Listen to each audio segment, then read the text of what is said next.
Hello and welcome to my channel Attila Tarot.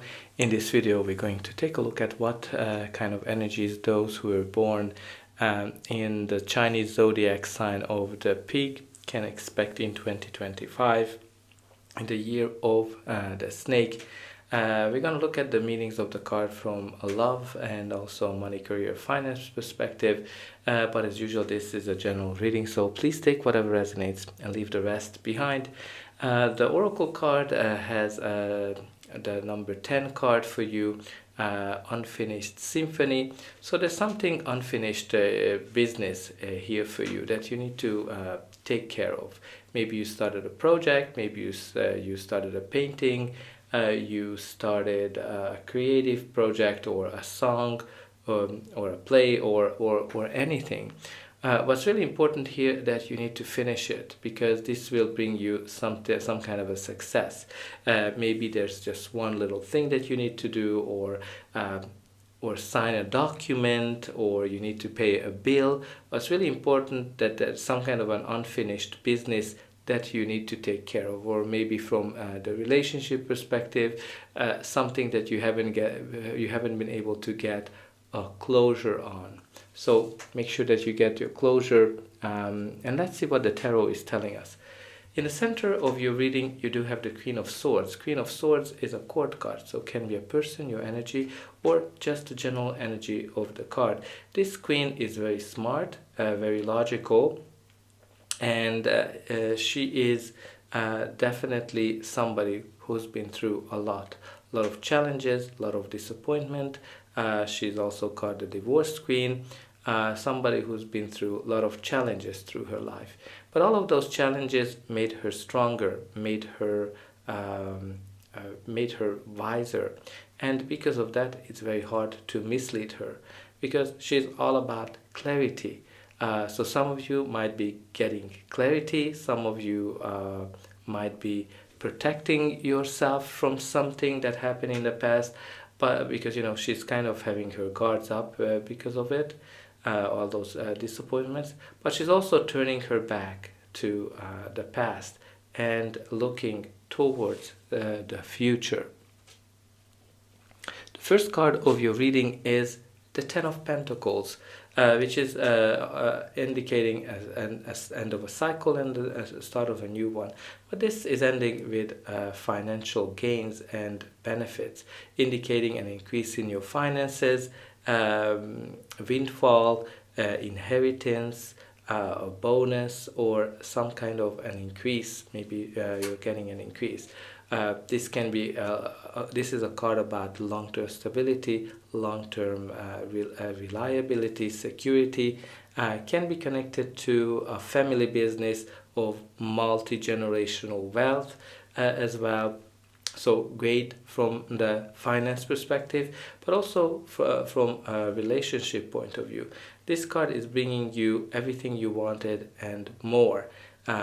This is when you finding that person and you're starting your own family, your next generation, getting engaged, married, having children, and you are having everything you want. Can be a person who is richer than you are, or a relationship where you have similar values. The next card of your reading is the Four of Wands, which is an indication of joy, happiness, and celebration, arriving to a milestone, and definitely can be connected to new beginnings, because this is a card of 1111 and the doors are opening for you. This can be a new relationship, having an engagement, having a wedding. This is a major wedding card from that perspective, or even a birth of a child that can be connected to that. Might be a new job, a new business opportunity where you're celebrating something that you achieved. And also this is a card where you're kind of feeling home, when you're connecting with people that are very, very close to you. The next card in your reading is the number 3, the Empress. The Empress is a very maternal energy of nurturing, caring, creativity, and focusing on long-term stability, long-term love, long-term abundance. Uh, Generally, it brings something new to your life. It gives birth to something that will provide you with long-term happiness, long-term stability, and abundance.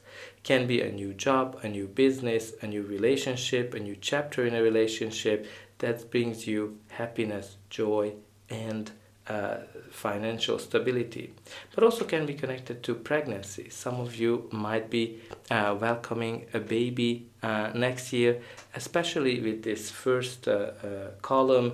There's a lot of connections here to getting married and having a family and children.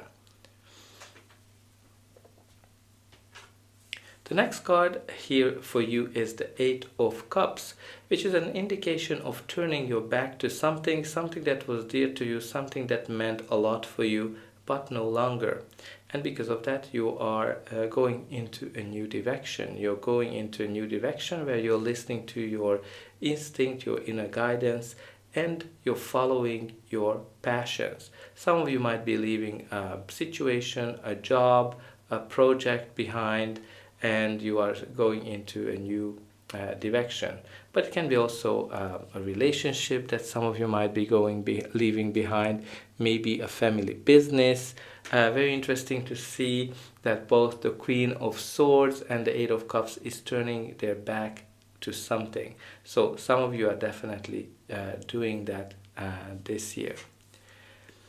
And you also have the Chariot, which is the card of success and victory, and moving forward, charging forward, and leaving the difficulties in the past and focusing on the future. There's a lot of like this column is all about focusing on the future and not to the past. But again, this is a card of success, progress. Some of you might be moving, changing location, or traveling, or maybe buying a car as well. But let's see what's going to be the final outcome of this reading. But before that, please don't forget to like, share, and subscribe, because that's an indication that the reading helped you. And you can also help me to grow this channel to make sure that the message gets out to those who need it the most. For you, it is only costing a push of a button. So I hope that you already pushed those like and subscribe buttons, or just double tap on your phone. And I'm very interested as well to see in the comments how this reading is resonating with you. Where are you watching from? What are your hopes and wishes for next year? And definitely put in some positive affirmations that I am successful and I attract happiness and abundance. And don't forget, abundance is not only financial. The next card is the Temperance, which is a card that's telling us that you have all the ingredients you need to be successful and achieve your goals. This is the call of alchemy, because this angel is trying to create gold out of something. So this is a card that's telling us that you have great abilities to create success, but this card is also telling you not to rush. Don't rush into anything. Be patient. Take one step after the other, and that's going to lead you to success. And also the angels, the universe is helping you, because even in the Chariot, the universe is definitely trying to help you, trying to guide you. The next card is the Ten of Wands, which is an indication of an end of a cycle. So you have actually 3 tens, 10, 10, 10. So definitely some kind of a cycle or chapter is ending here. But this card is relevant of something that started with a lot of passion, but now it is more of a burden. This can be a project, a job, a business, a relationship, or being single. But what's really important here that you're actually close to achieving your goal, because she's carrying all the things that she worked hard for. Some of you might be working a lot this year, so you need to pay attention to not to burn out, and whether you can get additional help, or just simply get more help. Anyway, more resources. What's really important here for some of you, that you're packing your bags and you're moving, especially with the Chariot, but also try to release all the negative things that you are carrying, all the burdens that you're carrying with you, right? You have here that, and also this is kind of like you have a lot of cards here of turning your back to something. But I love the fact that you have here the Sun, which is because this is the most positive card in the deck, indicating that things are going to turn out for you great. You're going to be happy, you're going to be joyful, you're going to be feeling free, you're going to be jumping for joy, and you're going to have all the resources you need. You're going to be lucky and abundant. It might be that something will turn out, something will come to light as well with the Sun, but the Sun is making everything more positive. So I think try to think about from that perspective, that you're going towards the Sun, you're going towards your happiness. And at the bottom of the deck, you do have the Three of Swords, which is an indication of a disappointment or a heartache of some sort. So some of you might be still afraid of it. Some of you might be going through a job loss or a breakup as well, because you have a lot of these tens. All in all, I think you need to kind of take into consideration that you're going to be successful, you're going to be very abundant, and you're going towards the Sun, which is the ultimate happiness card. But let's see what the Indigo Goddess card is telling you. You have here the Sovereign, which is kind of like the Empress energy. Governing your own life with the Chariot, that's definitely in question. In charge, rising to the top, leadership, freedom, lifestyle. So I hope that brings you a lot of comfort, because you're heading towards that. So that's all I have for you. I hope that this reading helped you, and I'll be able to welcome you again.